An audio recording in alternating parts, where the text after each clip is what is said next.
EC পুনর্গঠন নিয়ে বঙ্গভবনে রাষ্ট্রপতির সঙ্গে বেগম জিয়ার নেতৃত্বে বিএনপির সংলাপ। আলোচনা ফলপ্রসূ হওয়ার দাবি দলটির। আওয়ামী লীগ বলছে রাজনীতিতে বেঁচে থাকার চেষ্টা। প্রধানমন্ত্রীকে বহনকারী বিমানের যান্ত্রিক ত্রুটি মানুষের সৃষ্টি, তদন্ত প্রতিবেদন প্রকাশ। জড়িতদের শাস্তি নিশ্চিত করা হবে ব্রিফিংয়ে বিমানমন্ত্রী। নরসিংদীর নীলক্ষায় আবারও ক্ষমতাসীন দলের বর্তমান ও সাবেক চেয়ারম্যানের সমর্থকদের মধ্যে সংঘর্ষ, আহত 15, অর্ধশত বাড়িঘরে আগুন। এবং শেষ মুহূর্তের প্রচারণায় ব্যস্ত নারায়ণগঞ্জ সিটি নির্বাচনের প্রার্থীরা। 30টি অভিযোগ নিষ্পত্তি ইসির। আইন শৃঙ্খলা পরিস্থিতি নিয়ে সন্তুষ্ট সাধারণ মানুষ।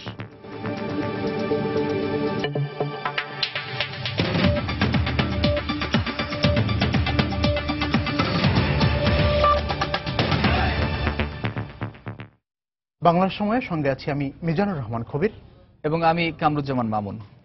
নির্বাচন কমিশন পুনর্গঠন নিয়ে বঙ্গভবনে রাষ্ট্রপতি মোহাম্মদ আব্দুল হামিদের সঙ্গে চেয়ারপারসন বেগম খালেদা জিয়ার নেতৃত্বে বিএনপির প্রতিনিধি দলের সংলাপ অনুষ্ঠিত হয়েছে। আলোচনা ফলপ্রসূ হয়েছে বলে জানিয়েছে দলটি। বিকেল 4:30টায় 11 সদস্যের প্রতিনিধি দল নিয়ে বঙ্গভবনে যান বেগম জিয়া। এরপর আনুষ্ঠানিক বৈঠকে বসেন তারা। প্রতিনিধি দলে ছিলেন মহাসচিব মির্জা ফখরুল ইসলাম আলমগীর সহ স্থায়ী কমিটির 9 সদস্য। 1 ঘণ্টার বৈঠক শেষে বিএনপির প্রতিনিধি দল বঙ্গভবন থেকে বের হয়ে যান। রাষ্ট্রপতির সঙ্গে সংলাপে নির্বাচন কমিশন পুনর্গঠনে বিএনপি তাদের 13 দফা প্রস্তাব তুলে ধরেন। সংলাপ শেষে সাংবাদিকদের সঙ্গে স্থায়ী কমিটির সদস্য জমির উদ্দিন সরকার আলোচনার বিষয়বস্তু তুলে ধরেন।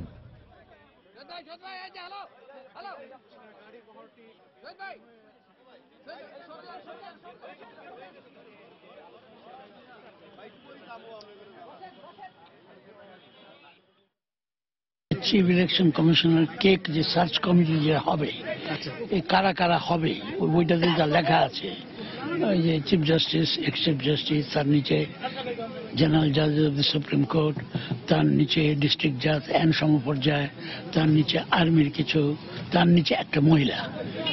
এই হলো মেন প্রস্তাবটা আর কি। একজন চিফ কমিশনার এবং 4 জন কমিশনার, তার ভিতরে একটা ভদ্র মহিলা কমিশনার। আপনার কোনো নাম প্রস্তাব করেছেন? না, এটা না।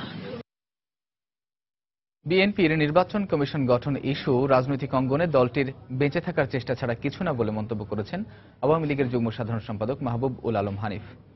নির্বাচন কমিশন গঠন নিয়ে রাষ্ট্রপতির সঙ্গে বিএনপির বৈঠক নিয়ে দুপুরে সময় সংবাদকে দেয়া এক সাক্ষাৎকারে তিনি এ মন্তব্য করেন। এটা বিএনপি সাম্প্রতিককালে রাজনীতি থেকে যে তাদের ভুল রাজনীতির কারণে জনগণ ছিটকে পড়েছিল, রাজনীতিকে দলীয় হয়ে গেছিল, সেটার থেকে ফিরে আসার জন্য তাদের কাছে এই মুহূর্তে কোনো ইস্যু ছিল না বলে তারা চেষ্টা করছে যে এর মাধ্যমে তারা একটু বেঁচে থাকার চেষ্টা করছে। এই প্রস্তাবনা দিয়ে বেগম খালেদা জিয়া নিজেকে প্রমাণ করেছিলেন যে তিনি যুদ্ধ অপরাধী, মানবতা বিরোধী অপরাধী নেতৃবৃন্দের বা এই যুদ্ধ অপরাধী রাজনৈতিক দলের সঙ্গে তাদের যে একটা গভীর সম্পর্ক, সেটা কিন্তু এই প্রস্তাবনার মাধ্যমে উঠে এসেছে। তো এই প্রস্তাবনা বাংলাদেশের জনগণের কাছে কখনো গ্রহণযোগ্য হতে পারে না। প্রধানমন্ত্রী শেখ হাসিনাকে বহনকারী বিমানের যান্ত্রিক ত্রুটি মানুষের সৃষ্টি বলে প্রমাণ পেয়েছে তদন্ত কমিটি। এ ঘটনায় গঠিত 3টি তদন্ত কমিটির প্রতিবেদনেই এই বিষয়টি উঠে আসার কথা জানিয়েছেন বেসামরিক বিমান পরিবহন ও পর্যটন মন্ত্রী রাশেদ খান মেনন। তিনি বলেছেন, নাশকতা সৃষ্টির জন্য ইচ্ছাকৃতভাবে ঘটনা হয়েছে কিনা তা নিশ্চিত হতে জড়িতদের আইনের আওতায় আনা হবে। বিকেলে সচিবালয়ের নিজ দপ্তরে সংবাদ সম্মেলনে একথা জানান মন্ত্রী। অভিযুক্তরা দোষী প্রমাণিত হলে তাদের সর্বোচ্চ শাস্তির ব্যবস্থা করা হবে বলেও তিনি জানান। বিষয়ে 3টি তদন্ত রিপোর্টের ভিত্তিতে এসছে, সেটি হলো এই সমস্ত ঘটনাটি অর্থাৎ বিনা ঢিলে হওয়ার ব্যাপারটি এটা মনুষ্য সৃষ্ট। এই হিউম্যান ফ্যাক্টরটি কি ইন্টেনশনাল নাকি আনইন্টেনশনাল, স্বাভাবিকভাবেই এই তদন্ত কমিটিগুলোর পক্ষে সেটা নির্ধারণ করা সম্ভব হয়নি। কিন্তু এখন যে নির্দিষ্ট ব্যক্তিদের আইনের আওতায় এনে এটা কোনো নাশকতামূলক কাজ কিনা অথবা এটা অবহেলাজনিত আনপ্রফেশনাল কোনো কাজ কিনা সে নির্ধারণ করতে হবে। বাংলার সময় আরো থাকছে। ন্যূনতম মজুরি ও ভাতা বাড়ানোর দাবিতে সাভারের আশুলিয়ায় পোশাক শ্রমিকদের বিক্ষোভ। 10টি কারখানায় সাধারণ ছুটি ঘোষণা।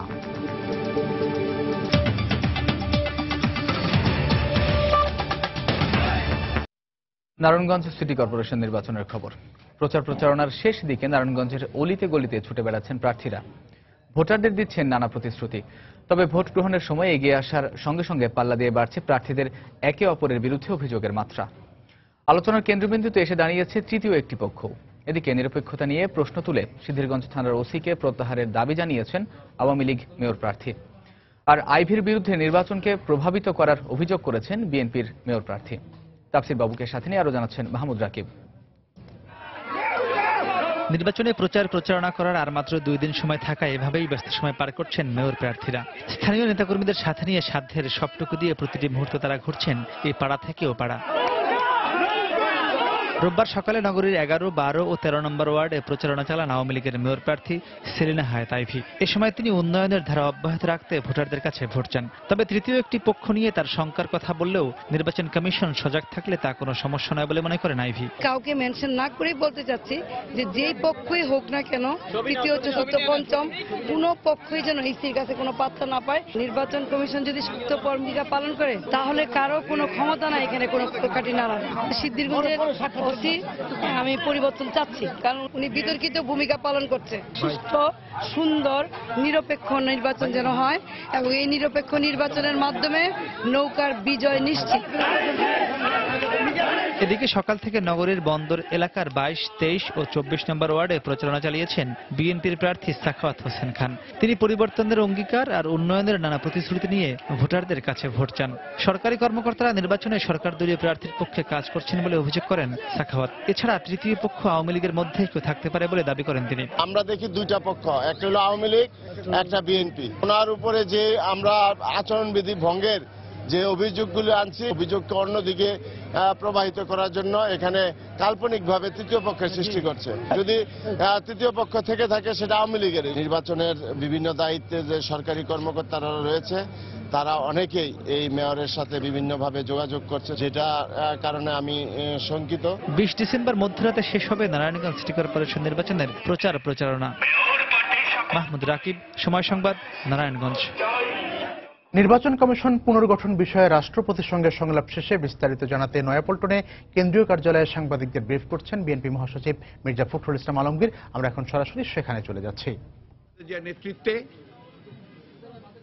আমাদের জাতীয় স্থায়ী কমিটির সদস্যবৃন্দ যারা ছিলেন উপস্থিত, doctor Khandaker Mosharraf Hossain, barrister Moudud Ahmed, barrister Jamiruddin Sircar, lieutenant general Mahbubur Rahman, অবসরপ্রাপ্ত ব্যারিস্টার রফিকুল ইসলাম মিয়া, বাবু গয়েশ্বরচন্দ্র রায়, ডক্টর মঈন খান, নজরুল ইসলাম খান, আমির খসরু মাহমুদ চৌধুরী। এই ডেলিগেশন নিয়ে দেশনেত্রী বেগম খালেদা জিয়া মহামান্য রাষ্ট্রপতির সঙ্গে বিকাল 4:30টায় আজকে নির্বাচন কমিশন গঠন সংক্রান্ত বিষয়ে যে প্রস্তাব তিনি দিয়েছেন সেই প্রস্তাবের উপর আলোচনা শুরু করেছিলেন এবং প্রায় 1 ঘন্টা এই আলোচনা স্থায়ী হয়েছে। অত্যন্ত সৌহার্দ্যপূর্ণ পরিবেশে একটা উষ্ণ আমেজে এই আলোচনা হয়েছে এবং মহামান্য রাষ্ট্রপতি তার স্বভাবসুলভ যে আন্তরিকতা, সেই আন্তরিকতা দিয়ে তিনি দেশনেত্রী বেগম খালেদা জিয়াকে স্বাগত জানিয়েছেন, সদস্যদেরকে স্বাগত জানিয়েছেন এবং অত্যন্ত হৃদ্যতাপূর্ণ পরিবেশে এই আলোচনা হয়েছে। এই আলোচনায় দেশনেত্রী বেগম খালেদা জিয়া আপনাদের সামনে সংবাদ সম্মেলনের মাধ্যমে প্রায় 1 মাস আগে যে প্রস্তাবগুলো নির্বাচন কমিশন সম্পর্কে উত্থাপন করেছিলেন জাতির সামনে, সেই প্রস্তাবগুলোই মূলত তার কাছে উপস্থাপন করা হয়। তবে সেটা একটা সংক্ষিপ্ত আকারে করা হয়, সারাংশ হিসেবে করা হয়, যার কপি আমার কাছে আছে, আপনার প্রয়োজন হলে সেই কপিটা পরে নিতে পারবেন। এবং এই আলোচনায় আপনারা জানেন যে এই প্রস্তাবে যে বিষয়টার উপর গুরুত্ব দেওয়া হয়েছে সেটা হচ্ছে যে সকল রাজনৈতিক দলের মতৈক্যের ভিত্তিতে নির্বাচন কমিশন গঠন করা। এটা হচ্ছে মূল বিষয়টা। অর্থাৎ যেহেতু এখানে আপনার নির্বাচন কমিশন গঠন সম্পর্কে কোনো আইন এখন পর্যন্ত তৈরি হয়নি, সেই কারণে এখন আর বিকল্প কোনো পথ নেই। এটা সকল রাজনৈতিক দলের মতৈক্যের ভিত্তিতেই এই নির্বাচন কমিশন গঠন করবার উদ্যোগ মহামান্য রাষ্ট্রের প্রতি নেওয়া প্রয়োজন বলে আমরা মনে করি এবং দেশনেত্রী মনে করেছেন, সেটাই তিনি উত্থাপন করেছেন। আমি ওই বিষয়গুলো আবার রিপিট করতে চাই না। আমি আপনাদের বলেছি যে যদি আপনাদের প্রয়োজন হয় আপনারা এর যে সারাংশ যেটা সেটা আপনারা নিতে পারবেন এবং এর যে কপি সেটা আপনাদেরকে ইতিপূর্বেই আপনার যেটা পূর্ণ প্রস্তাব সেটা আপনাদের কাছে উপস্থাপন করা হয়েছে। হ্যাঁ, পূর্ণ প্রস্তাবের কপিও তার কাছে দেওয়া হয়েছে, অতীতেও পাঠানো হয়েছিল, তার কাছেও দেওয়া হয়েছে। তিনি সেই জন্য আমাদেরকে দেশনেত্রীকে ধন্যবাদ জানিয়েছেন যে দেশনেত্রী তার নেতৃত্বে অত্যন্ত গঠনমূলকভাবে সুন্দর কতগুলো প্রস্তাব উত্থাপন করেছেন, যেটা ভবিষ্যতে নির্বাচন কমিশন গঠন গণতন্ত্রকে প্রাতিষ্ঠানিক রূপ দিতে সহায়ক ভূমিকা পালন করবে বলে তিনি মনে করেন। একই সঙ্গে তিনি এই অভিমত প্রকাশ করেন যে গণতান্ত্রিক রাষ্ট্রে আলোচনা এবং সংলাপের কোনো বিকল্প নেই, এই সমস্যার সমাধানগুলো আলোচনার মাধ্যমেই হতে হবে বলে তিনি মনে করেন। আমার মনে হয় যে এই বিষয়গুলো আপনার প্রস্তাবগুলো উত্থাপন করার আপনাদের সামনে আর প্রয়োজন আছে, মনে হয় না প্রয়োজন আছে, কারণ এটা আপনাদের কাছে আছে ইতিমধ্যে। আপনারা জানেন যে আমরা মূল 3টি প্রধান অংশ প্রস্তাবের ছিল আমাদের। একটি হচ্ছে বাছাই কমিটি গঠন, এবং সেটা হতে হবে একেবারেই নিরপেক্ষ, সকল দলের কাছে গ্রহণযোগ্য বাছাই কমিটি। দ্বিতীয়ত হচ্ছে নির্বাচন কমিশন গঠন, যেটাও সকলের কাছে গ্রহণযোগ্য এবং আপনার মতামতের ভিত্তিতে হতে হবে।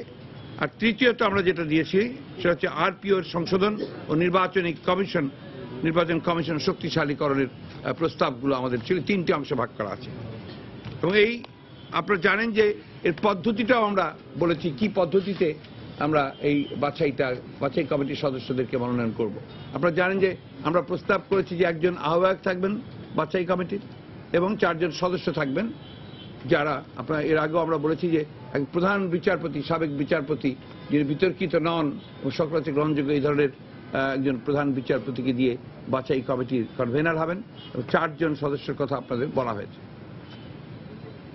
মহামান্য রাষ্ট্রপতি এই পদ্ধতিগত বিষয়গুলো তিনি পরীক্ষা করবেন, যেহেতু আজকেই প্রথম রাজনৈতিক দল বাংলাদেশ জাতীয়তাবাদী দলের সঙ্গে তিনি কথা বললেন এবং তিনি একথাও উল্লেখ করেছেন প্রথমেই যে যেহেতু আমাকে একমাত্র আপনারাই এই বিষয়ে উদ্যোগ নেওয়ার জন্য আমন্ত্রণ জানিয়েছেন, কথা বলেছেন, আহ্বান জানিয়েছেন, সেই জন্যই আমি প্রথম আপনাদের ডেকেছি এবং আপনাদের মতামতকেই আমি সেই জন্য প্রাথমিকভাবে বিবেচনা করার জন্য আমি নিয়েছি। মহামান্য রাষ্ট্রপতি মনে করেন যে একটি সকলের কাছে গ্রহণযোগ্য, নিরপেক্ষ, সাহসী এবং যোগ্য নির্বাচন কমিশন গঠন করা জাতির জন্য অত্যন্ত প্রয়োজনীয় এবং সেই কারণে সকল রাজনৈতিক দলের সমর্থন তিনিও আশা করেন এবং সবাই এই বিষয়ে অগ্রণী ভূমিকা পালন করবে এটাও তিনি আশা করেন। একই সঙ্গে যে বিষয়টি আলোচনা হয়েছে, যেটা আমি আপনাদের সঙ্গে কথা বললাম, যে পদ্ধতিগত বিষয়টি নিয়ে অত্যন্ত আলোচনা হয়েছে, বেশ কিছু আলোচনা হয়েছে। বাছাই কমিটির গঠন সম্পর্কে আলোচনা হয়েছে এবং আমাদের দেশনেত্রী বেগম খালেদা জিয়া তার মতামত, সুনির্দিষ্ট মতামত বাছাই কমিটি সম্পর্কে তিনি মহামান্য রাষ্ট্রপতির কাছে উপস্থাপন করে এসেছেন। আমরা আশা করছি যে মহামান্য রাষ্ট্রপতি অন্যান্য রাজনৈতিক দলগুলোর সঙ্গে আলোচনার মধ্যেই তিনি তার পদ্ধতিগত বিষয়টা নির্ধারণ করবেন এবং এরপরে তিনি আবার পুনরায় রাজনৈতিক দলগুলোর সঙ্গে আলোচনার আরেকটা সুযোগ সৃষ্টি হবে যখন তিনি পদ্ধতিগত বিষয়টাকে নির্ধারণ পরিপূর্ণ করবেন, সেটাকে যখন সম্পন্ন করবেন। এবং আমরা আশা করছি যে এটা আগামী মাসের মধ্যেই এই প্রক্রিয়াটা তিনি শেষ করবেন এবং সেটা তিনি উল্লেখ করেছেন যে আগামী মাসের মধ্যেই তিনি এটাকে পুরোপুরিভাবে শেষ করতে চান। আমরা আজকে মহামান্য রাষ্ট্রপতির সঙ্গে এই বৈঠকে আমরা খুশি হয়েছি, আশাবাদী হয়ে উঠেছি, কারণ মহামান্য রাষ্ট্রপতি একজন আপাদমস্তক রাজনৈতিক নেতা। তিনি দীর্ঘকাল ধরে বাংলাদেশের রাজনীতির সঙ্গে জড়িত রয়েছেন এবং তিনি সর্বজনশ্রদ্ধেয় একজন মানুষ। আমরা আশা করি যে দেশের যে বর্তমান রাজনৈতিক সংকট, এই সংকট থেকে উত্তরণের জন্য তার এই উদ্যোগ নিঃসন্দেহে একটা ফলপ্রসূ ভূমিকা পালন করবে এবং জাতিকে, এবং এটা অব্যাহত থাকবে এই আলোচনার প্রক্রিয়াটা। বলেছি, আমরা সেটা বলেছি, আলোচনা করেছি এবং এই বিষয়গুলো আজকে আমরা, যেটা আমি জোর দিয়ে বলতে চাই, আজকে মহামান্য রাষ্ট্রপতির সঙ্গে আলোচনার প্রেক্ষিতে আমরা আশাবাদী যে এই সংকট নিরসনে তিনি তার যথাযথ ভূমিকা রাষ্ট্রের অভিভাবক হিসেবে তিনি পালন করবেন। আপনাদের সকলকে ধন্যবাদ।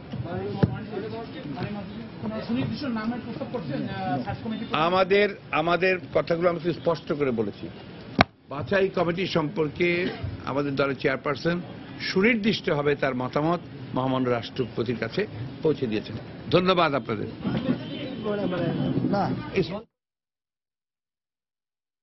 আধিপত্য বিস্তার নিয়ে নরসিংদীর নীলক্ষায় আবারও বিবাদমান দুই চেয়ারম্যান সমর্থকদের মধ্যে সংঘর্ষ হয়েছে।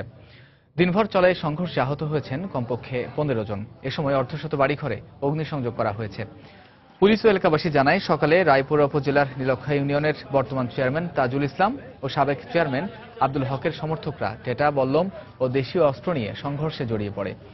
এ সময় বীরগাঁও গ্রামের অর্ধশত বাড়িঘরে অগ্নিসংযোগের পাশাপাশি তারা লুটপাট চালায় বলে অভিযোগ করেন স্থানীয়রা।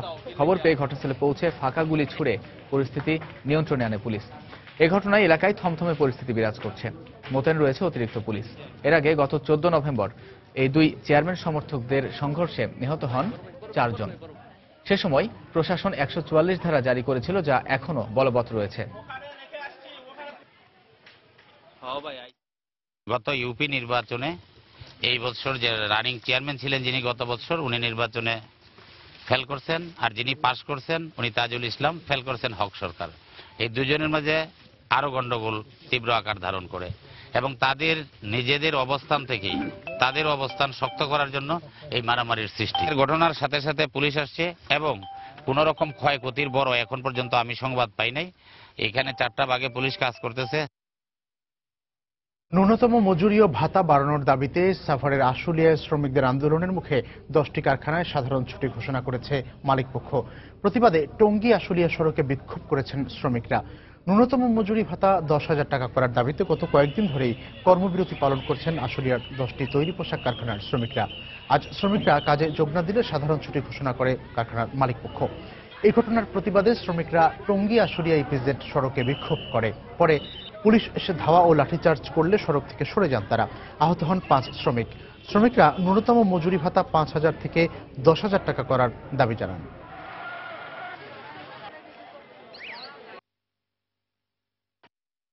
আমি কিছু করি না, আমি দাঁড়ানো কিছু নেই, সোজা হাঁটতে যাচ্ছি, পরে এসে মারছে আমারে। সুষ্ঠুভাবে নিরপেক্ষভাবে আমরা কাজ কাম বসে নিরপেক্ষভাবে বসে আছি বেতন বাড়ানোর জন্য। যে বেতন দেয় বেতনে তো ঘর ভাড়া খাওয়া দাওয়া কিছুই চলে না।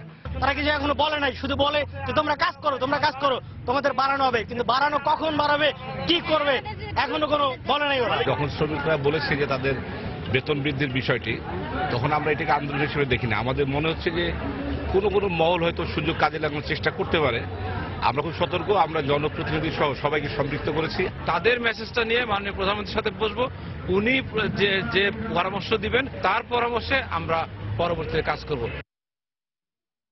বাংলার সময় আরো থাকছে। গাজীপুরে পিকআপ ভ্যান উল্টে চালক সহ 4 জন নিহত, শেরপুরে নিহত 1। দেশের বিভিন্ন জেলায় আলাদা দুর্ঘটনায় আহত 24।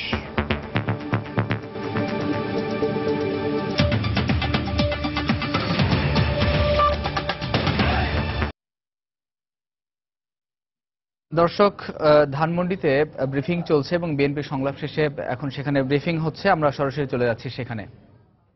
সকলের অভিভাবক হিসেবে উনি সঠিক সিদ্ধান্তটাই নেবেন, এটা আমরা বিশ্বাস করি।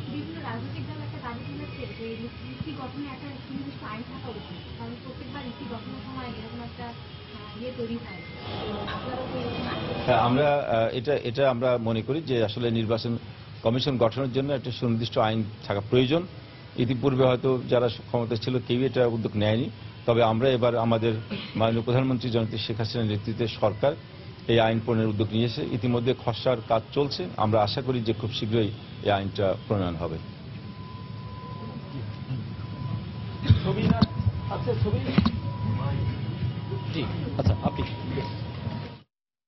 আওয়ামী লীগের যুগ্ম সাধারণ সম্পাদক মাহবুবুল আলম হানিফ কথা বলছিলেন সাংবাদিকদের সাথে ধানমন্ডি থেকে। যাচ্ছি পরের সংবাদে। সিলেটে যৌতুকের দাবিতে নির্যাতনের শিকার গৃহবধূ সোমা বেগমের অবস্থা আশঙ্কাজনক বলে জানিয়েছেন চিকিৎসক। তার সুস্থ হতে সময় লাগবে বলেও জানিয়েছেন তারা। এদিকে ঘটনার মূল অভিযুক্তকে এখনও গ্রেফতার করতে পারেনি পুলিশ।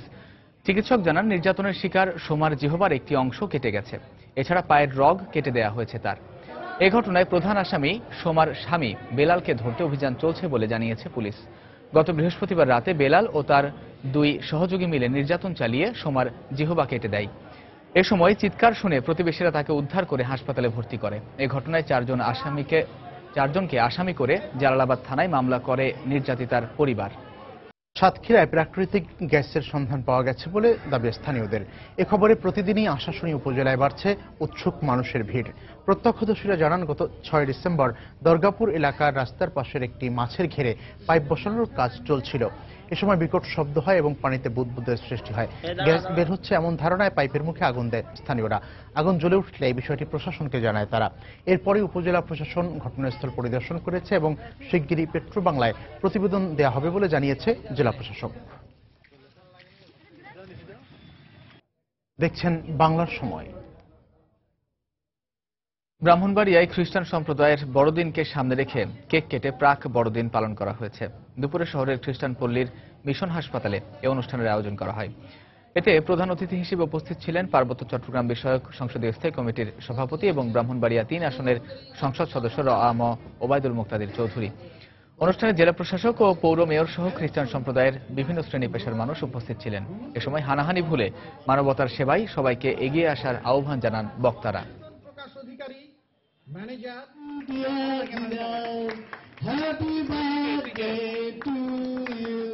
নানা কর্মসূচির মধ্য দিয়ে দিনাজপুরে জাতীয় পতাকা উত্তোলন দিবস পালন করা হয়। সকালে দিনাজপুর ইনস্টিটিউট প্রাঙ্গণে জাতীয় পতাকা উত্তোলন করেন জেলা মুক্তিযোদ্ধা কমান্ডার সিদ্দিক গজনবী।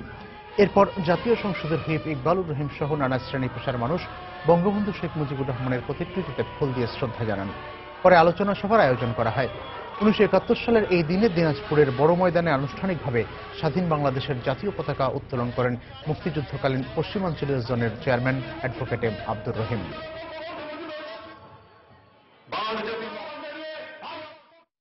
বাংলার সময়ের শীর্ষ সংবাদগুলো জানিয়ে দিচ্ছি আরেকবার। ইসি পুনর্গঠন নিয়ে বঙ্গভবনে রাষ্ট্রপতির সঙ্গে বেগম জিয়ার নেতৃত্বে বিএনপির সংলাপ। সংকট উত্তরণের আশাবাদ দলটির। আওয়ামী লীগ বলছে রাজনীতিতে বেঁচে থাকার চেষ্টা। প্রধানমন্ত্রীকে বহনকারী বিমানের যান্ত্রিক ত্রুটি মানুষের সৃষ্টি, তদন্ত প্রতিবেদন জমা।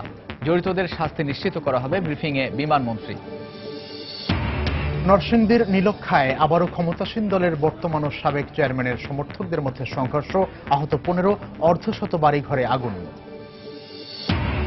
এবং শেষ মুহূর্তের প্রচারণায় ব্যস্ত নারায়ণগঞ্জ সিটি নির্বাচনের প্রার্থীরা। 30টি অভিযোগ নিষ্পত্তি ইসির। আইন শৃঙ্খলা পরিস্থিতি নিয়ে সন্তুষ্ট সাধারণ মানুষ।